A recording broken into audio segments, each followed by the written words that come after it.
everybody, and welcome to Steve's Cable Corner. I'm Stephen O'Riordan with Linden Photonics, and we're going to be doing some regular installments of videos to tell you a little bit about some of our products and educate you about fiber optic cables, hybrid cables, copper cables. We'll do a little science, a little product introductions. Today is our first one. We're going to start with really the granddaddy of all our products, Linden SPE 7034. Now, this is our spec number here. Each of our cables, we give a spec number so that we can identify that and correlate that to a drawing.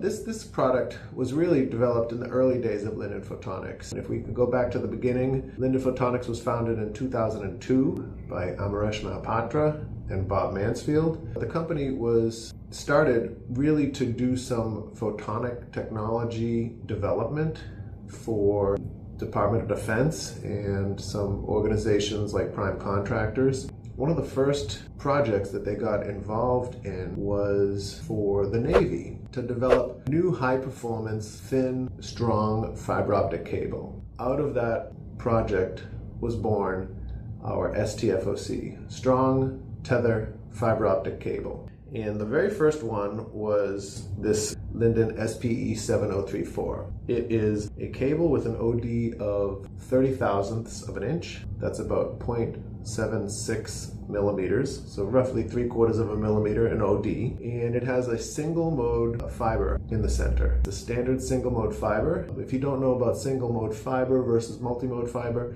basically a single mode fiber is a fiber that has roughly 9 micron core. So that's 9 millionths of a meter. So it's very small. It's a 9 micron core surrounded by a 125 micron cladding. Basically, it's two different types of glass with different indexes of refraction. So it keeps the photons in the center, basically giving it one mode. They can only go right down the center of this fiber. You can get very good transmission over long distances with very little optical loss. Some later videos we can go into more detail, more depth about fiber optic technology, how fiber works, those sorts of things.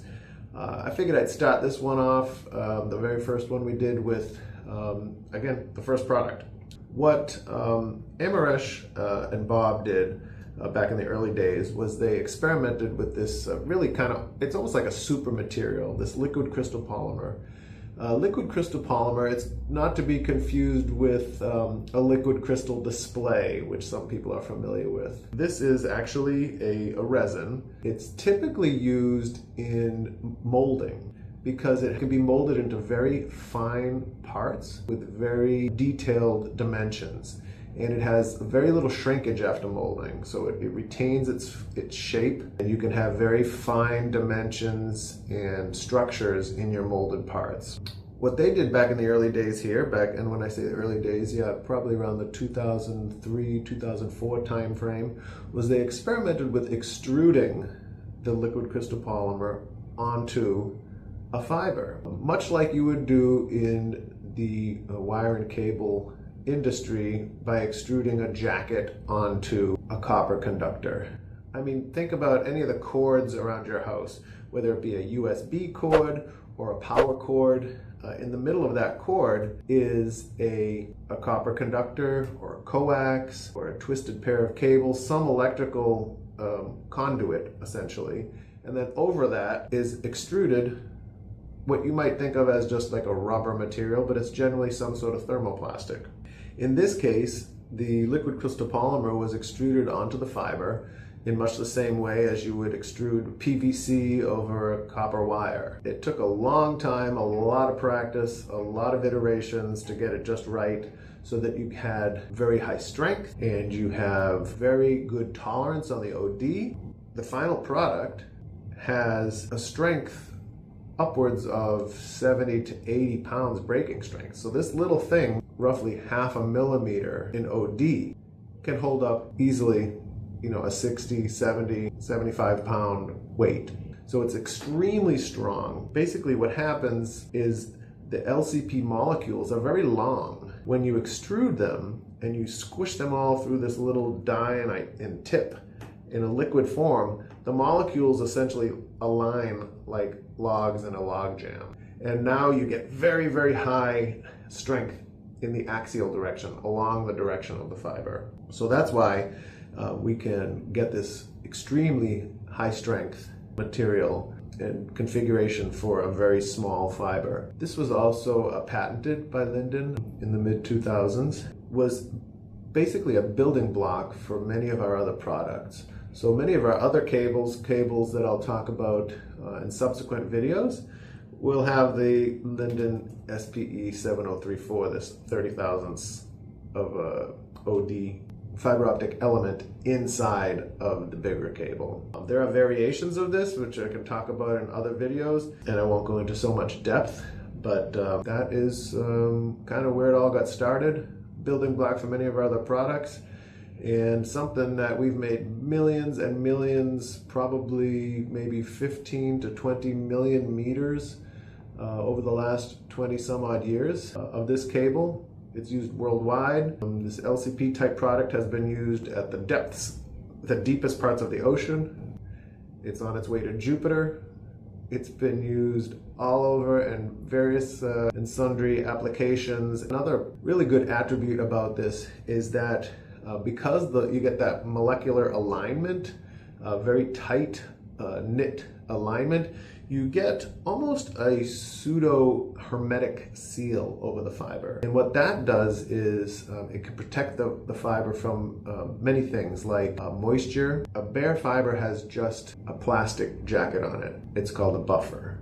And the water can basically get sucked into that jacket, and it can go into little micro cracks along the fiber, causing some issues with breaking, causing issues with loss over time, especially when you're using a fiber in an underwater environment. You want to protect it from moisture. And so the LCP aligned in such a manner and as a continuous jacket will protect the fiber. It's extremely strong from a crush perspective too. If it's put into a hybrid cable with other elements, it does very good to protect the fiber from crushing. It has a very wide temperature range. Many of our cables are used in Arctic environments, very, very low temperature. We've done a lot of testing in terms of bend performance for high and low temperature. It's also a high temperature material.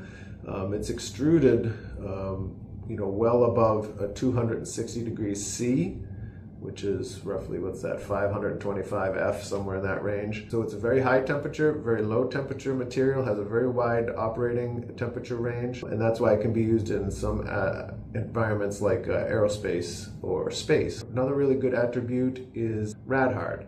It's basically resistant to radiation. So this cable can, the LCP material, when used in conjunction with the right type of fiber, can withstand very, very high levels of radiation with no mechanical degradation. You would still have the same flexibility, you would still have the same strength. Your cable would not break down in a high radiation environment. So really all of those attributes are so good for so many applications. This is why we call this basically a super material, and why we use it in so many of our other products, and why, again, it's been used around the world in the millions and millions and tens of millions of meters over the last couple of decades. It's something we're very proud of. It's something that took many, many, many years to develop in such a way that it can be used commercially. And so we were lucky enough to have two smart guys who were doing some really good grant writing and getting some good funding from the US government in the early days. It's part of what got us to where we are today. So anyways, that was installment number 1. I hope you learned a little bit about one of our products. We'll introduce a new product every week or a new topic every week in terms of how cables are made, what's inside cables.